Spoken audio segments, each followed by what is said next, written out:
Esta es una clase de la materia Epistemología de las Ciencias Sociales de la Escuela de Política y Gobierno de la Universidad Nacional de San Martín, correspondiente a la unidad 1. No es una clase de apertura, porque en teórico ya fue dictado presencialmente, sino que es más bien una clase de síntesis y cierre para repasar algunas de las cuestiones más importantes que se ha visto en la unidad 1 de la materia Epistemología de las Ciencias Sociales. Lo primero que seguramente quiero decirles es qué sorpresa, ¿no? Cada uno de ustedes ha llegado con vocación de estudiar administración pública, relaciones internacionales, ciencia política. Quizá aspiren a entrar al sector público como funcionarios, quizá ya estén en el sector público y esperan a mejorar sus conocimientos. Quizá les interese la política y quieran ser militantes. Quizá les interesen las relaciones internacionales, sea el cuerpo diplomático o la actividad en organizaciones no gubernamentales a nivel internacional. Y de golpe llegan a una escuela de política y gobierno con esta seguramente vocación de base y se encuentran con que cada una de estas disciplinas que han elegido es considerada una ciencia social. Y esto constituye una sorpresa. Bueno, por lo menos para mí, cuando empecé a estudiar Ciencia Política y Relaciones Internacionales, cuando tenía 16 para 17, y hace muchísimos años atrás en la Universidad de El Salvador, ese primer día donde tuve la materia de Epistemología de las Ciencias Sociales, me encontré con esta sorpresa. Y supongo que ustedes también, es decir, vienen acá con cierta vocación y al final del camino les vamos a enseñar ciencia política, tal cual venimos enseñando la ciencia política al menos en los últimos 150 años, administración pública en términos parecidos, en términos históricos me refiero, y relaciones internacionales que particularmente se consolida como una disciplina importante de nuestro campo de las ciencias sociales, antes también, pero especialmente después de la Segunda Guerra Mundial. Les vamos a enseñar ciencias sociales en esta unidad académica. Y como les vamos a enseñar ciencias sociales, esta materia, ¿no?, de los fundamentos filosóficos, nociológicos, de las ciencias en general y de las ciencias sociales en particular. Y este es el cometido de esta materia. Y esta unidad 1 intentó introducirlos a ustedes en esta dilema.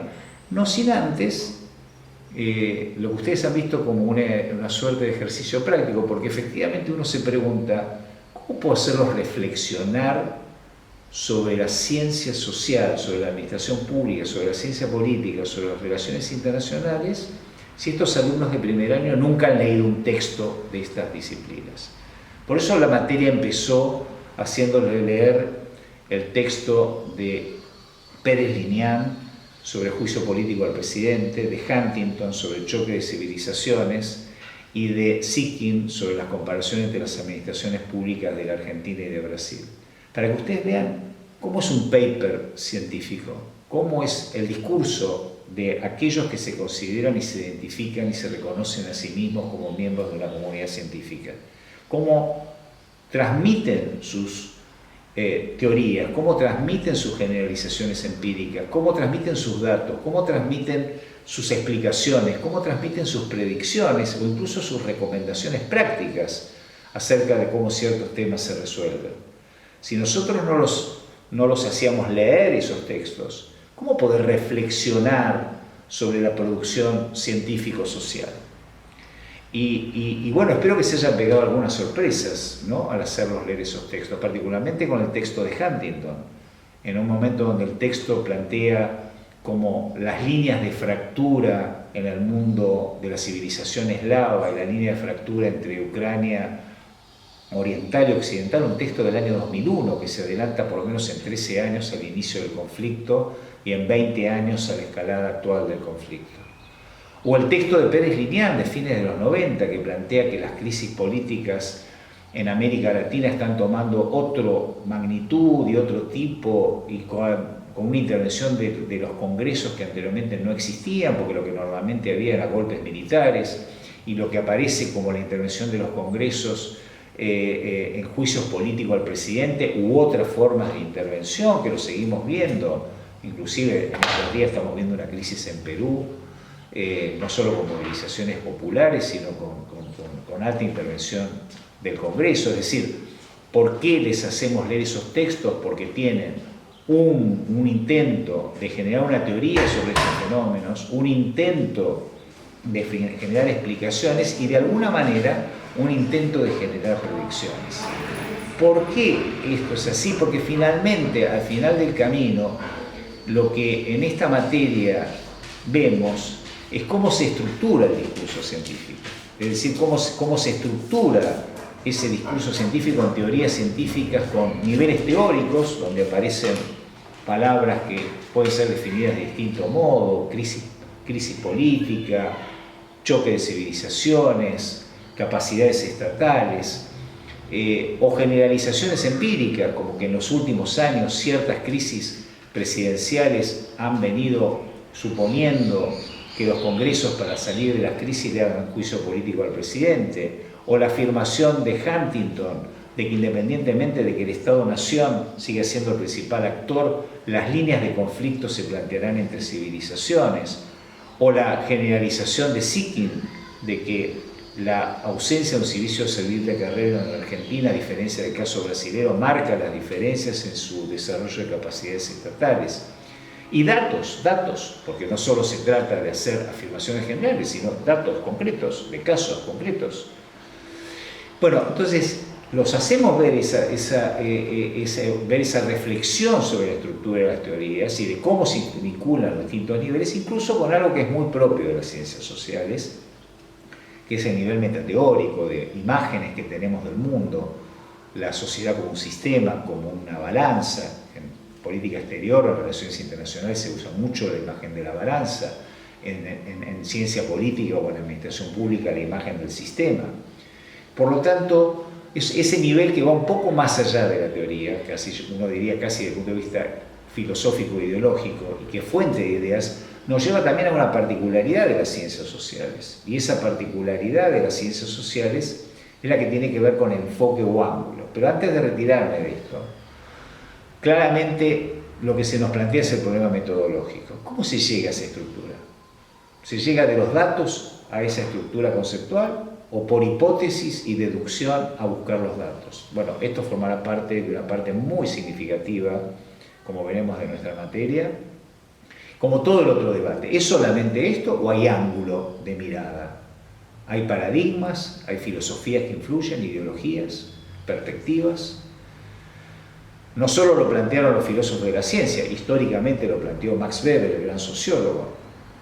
Hay distintas maneras de comprender que no sea la lógica deductiva. Y bueno, tenemos el enfoque de Marx, que planteaba la idea de que no se puede entender si no es a partir de totalidades concretas desarmadas en sus dialécticas y contradicciones.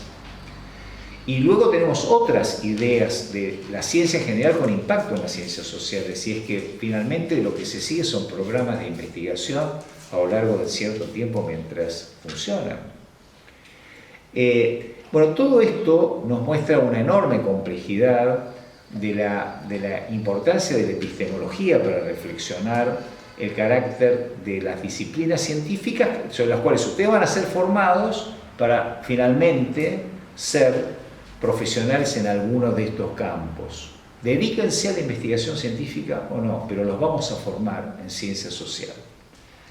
Y entonces, llegado a este punto, uno diría, bueno, muy bien, ¿de qué estamos hablando cuando hablamos del conocimiento científico, por lo menos tal cual lo entendemos desde la modernidad en adelante, es decir, desde el Renacimiento o un poco antes, y del surgimiento claramente de la física y la química occidental, por el método experimental a partir de Galileo, de Newton, de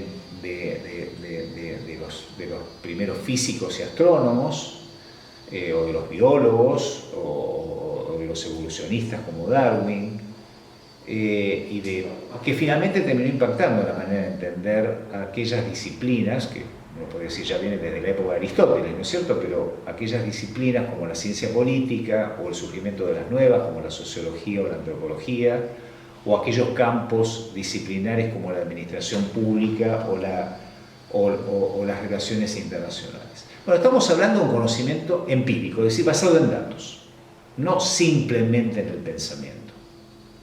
Necesitamos datos.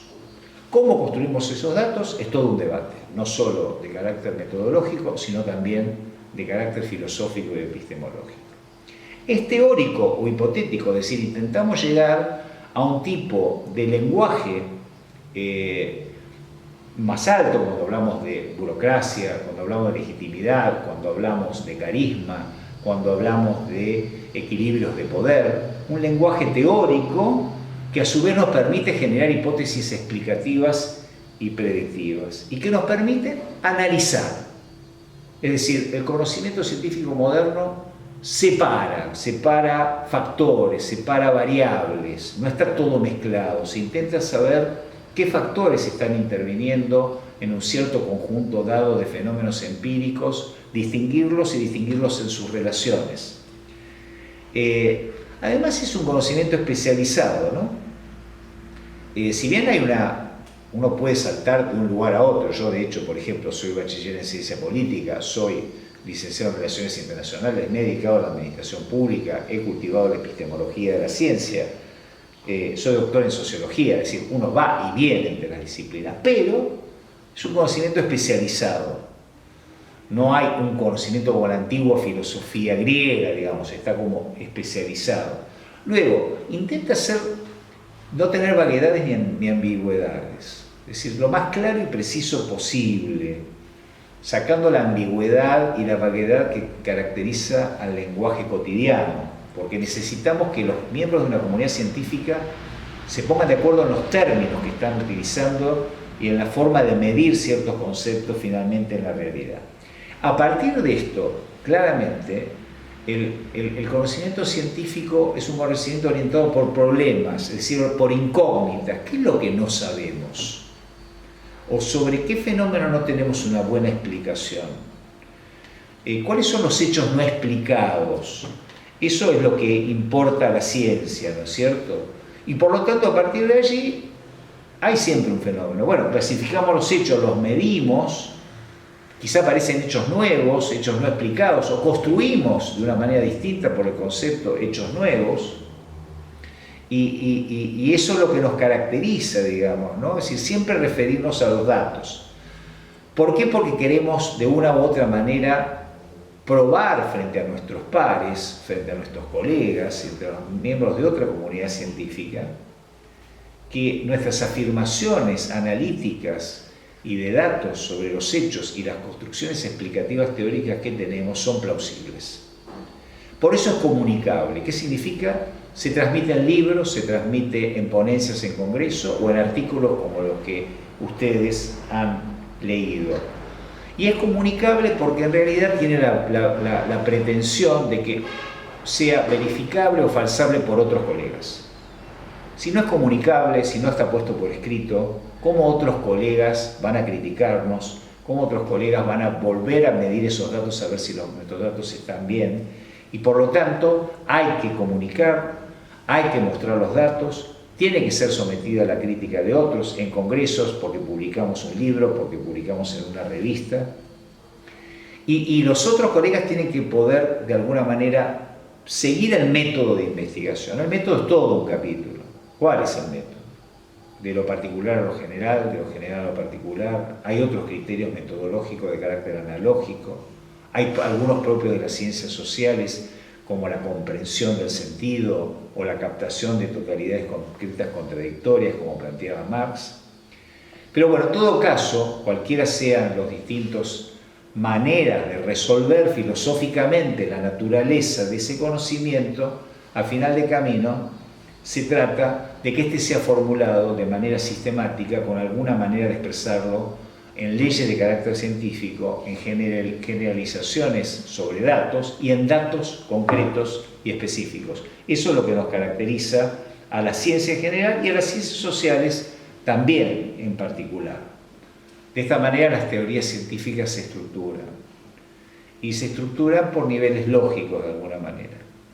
Distintas maneras de organizarlo, esos niveles lógicos, con algunas características propias de la expresión de las afirmaciones sobre conductas con sentido o de las afirmaciones sobre grandes totalidades concretas, pero que en todo caso eso es lo que nos permite, esa manera de expresar las teorías, la búsqueda de patrones de carácter universal.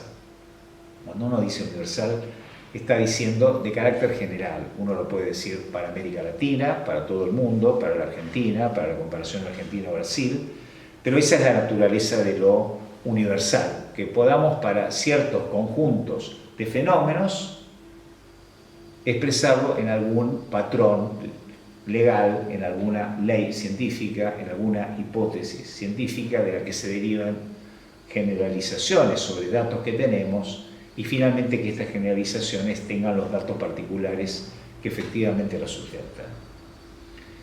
Todo esto es lo que permite la predicción, ¿no? Esa predicción que se expresa en el texto de Huntington de que Turquía va a ser un país partido entre la occidentalización y su tradición islámica, de que Ucrania va a ser un país partido, de que China buscará una expansión sobre Hong Kong, como finalmente hubo, sobre Taiwán, como lo está buscando, y sobre el mar de la China, y que va a tener toda una red de contactos con comunidades chinas, como puede ser Singapur. Y finalmente lo que quiero decir es que esa capacidad predictiva e explicativa siempre tiene que estar sometida a la crítica abierta de nuestros colegas. Nunca hay ciencia sin crítica abierta de nuestros colegas. Y de vez en cuando, y muchas veces mucho más de lo previsto, tiene alguna aplicación técnica a nuestro conocimiento. Bueno, espero que haya resultado de ese interés esta clase de cierre y síntesis de la unidad número 1 de la materia epistemología de las ciencias sociales de la Escuela de Política y Gobierno, primer año de la Universidad Nacional de la Universidad General San Martín.